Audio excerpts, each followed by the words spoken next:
Oke, karena Pak Leopold belum tersambung, kita ke pemapar berikutnya, Pak Ikra Sulhin, yang akan bicara tentang analisis. Sudah? Oke, Pak baik. Leopold sudah. Sudah.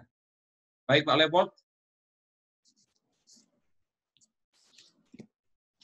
Naik, Mas. Halo, kedengaran nggak suara saya? Ya, sudah. Oke, terima kasih. Maaf ini tadi sempat gangguan sinyal, jadi keluar dulu. Ya, baik. Boleh share screen ya, Mas Sofyan?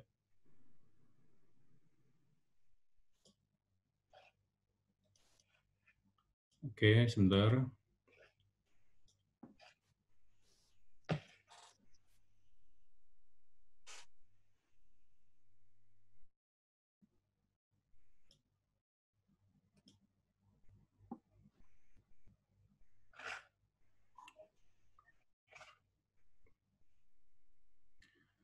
Oke, terima kasih para pembicara, Bapak Dirjen Pas, Ibu Utami, Bang Arthur, dan rekan-rekan. Jadi saya diminta bicara mengenai secara spesifik asimilasi, tapi izinkan saya untuk mulai dengan satu pertanyaan besar. Jadi kita saat ini menghadapi gugatan yang besar dari masyarakat, baik gugatan melalui media sosial maupun gugatan hukum yang disampaikan oleh kelompok Mega Bintang di Solo. Pertanyaannya adalah, kenapa napi harus dikeluarkan? Kan sudah betul-betul aman di dalam, bukannya justru jadi beban di masyarakat. Lalu yang kedua, kriminalitas jelas-jelas meningkat.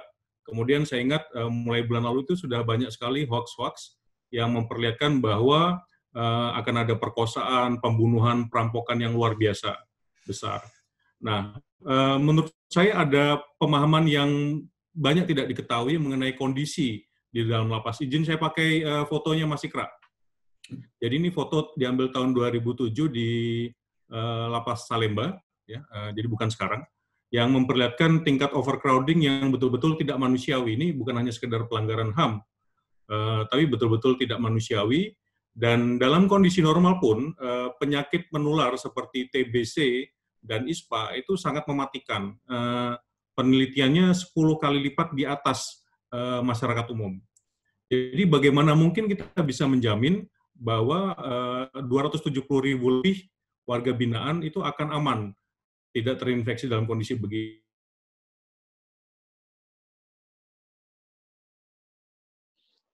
Halo.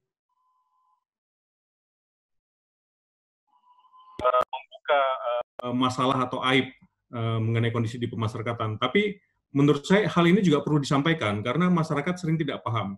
Ini loh kondisinya. Saya beberapa kali mencoba menjelaskan dan begitu mereka melihat foto ini, mereka baru, oh iya, sangat masuk akal keputusan untuk membebaskan napi. Jadi kalau saya lihat di masyarakat ini saat ini dengan di tengahnya ada Kementerian Hukum dan HAM dan PAS, lalu ada program pembinaan, tapi kita ini dikepung oleh banyak hal. Yang pertama saja, seperti punitive sentiment atau sentimen penghukuman dari masyarakat terhadap warga binaan. Pemahaman mereka, ya namanya napi, orang jahat harus dihukum seberat-beratnya, syukur-syukur mati di dalam nggak keluar-keluar lagi, gitu loh. Seperti itu. Dan itu yang mereka pahami sebagai bentuk keadilan. Itulah keadilan. Dihukum seberat-beratnya dan tidak keluar. Kemudian pada sisi yang lain, ada pemahaman yang juga masih keliru sampai sekarang, itu berakar puluhan tahun, bahwa fungsi pemasyarakatan ya itu lebih sebagai untuk pemberi hukuman, menjerakan, tidak melihat fungsi-fungsi yang lain. Nah, kemudian yang belakangan, saya kira ini yang disampaikan oleh Bang Arthur tadi, mengenai hoax, ini kondisi yang menurut saya temporer, dan saya menduga kalau melihat keywordnya, itu ada pengulangan kata-kata yang sama, meskipun postingnya berbeda, ya, pemerkosaan, perampokan, pembunuhan. Ya. Dan itu menurut saya hoax dan disinformasi, karena sebenarnya tipe kejahatan yang diulangi, itu sama sekali bukan itu. Ya. Profilnya itu beda. Dan ini sangat sistematis. Kemudian juga ada framing media massa yang salah atau tidak lengkap. Walaupun belakangan ini setelah saya melihat di Jenpas dan Kementerian mulai aktif dalam memberikan informasi, ini agak sedikit lebih terkoreksi. Nah, cuma hoax ini masih berkelanjutan terus. Padahal kalau kita lihat izin sedikit, saya kira ini mungkin nanti disampaikan oleh Mas Ikra aja. Kita lihat rate dari residivisme secara global, ya. Ini angkanya tinggi sekali. Misalnya kita lihat Australia itu 53%, USA 61%, rata-rata di atas 50 sampai 60%. 50 sampai 70%. Ya. Sementara di Indonesia, kalau dilihat data yang disampaikan oleh PPL, dari penghuni yang ada sebelum kemarin pelepasan COVID, dari 271.000 WBP, ya, itu hanya 27.000 sekian yang melakukan pengulangan kejahatan. Jadi angkanya rendah sekali, 10%. Bisa dibandingkan dengan yang tadi, ya, sampai 50-60%.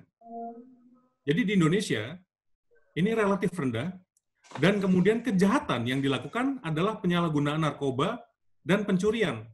Jadi beda sekali dengan profil kejahatan yang disebarkan melalui posting-posting media.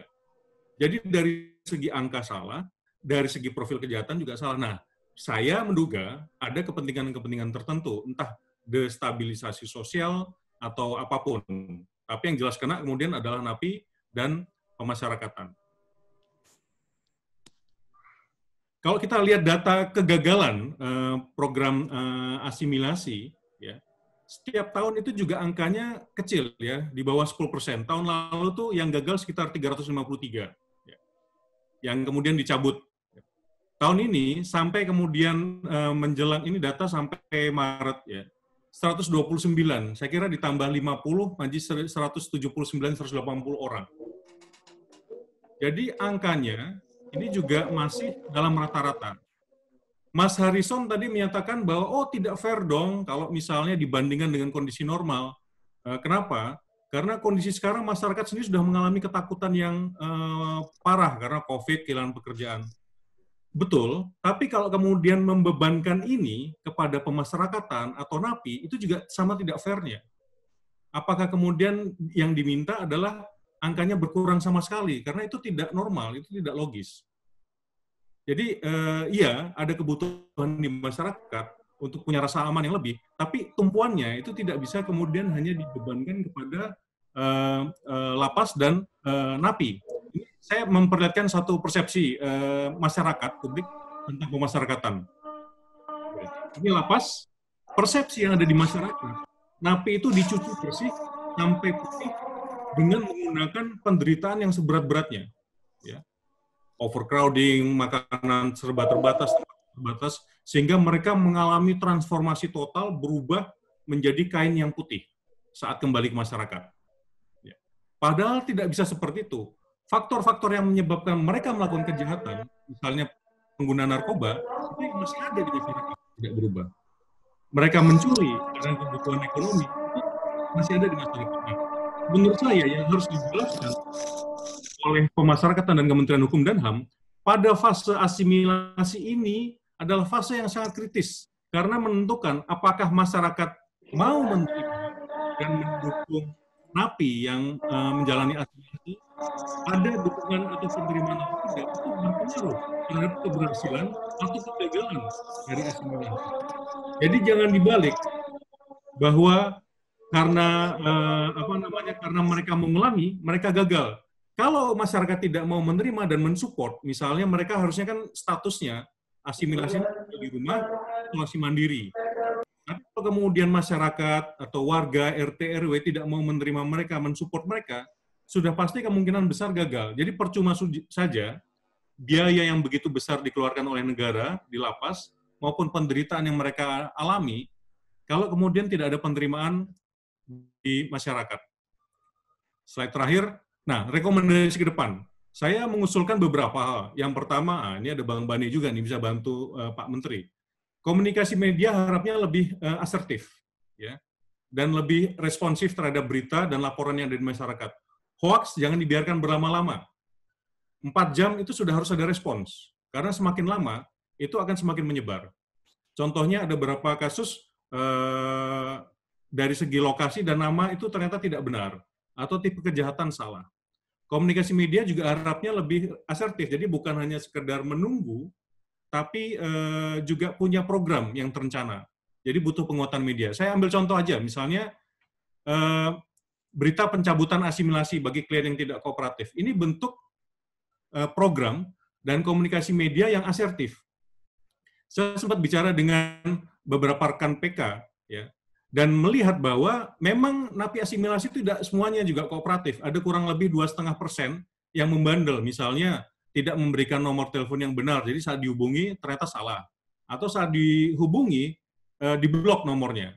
Nah, ini kan menunjukkan ciri-ciri atau indikasi napi asimilasi yang tidak kooperatif.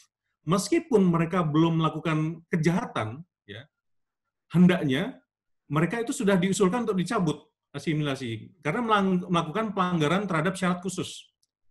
Nah, ini ada dua aspek yang bisa didapat. Yang pertama, untuk menunjukkan bahwa bagi Kementerian Hukum dan HAM, bagi pemerintah, tidak ada kompromi bagi napi yang coba macam-macam. Tegas dicabut.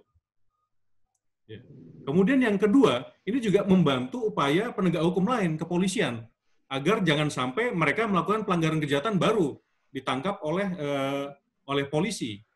Karena kondisi tidak kooperatif, menurut saya, dan menurut prinsip pemasyarakatan adalah indikasi awal untuk pengulangan kejahatan.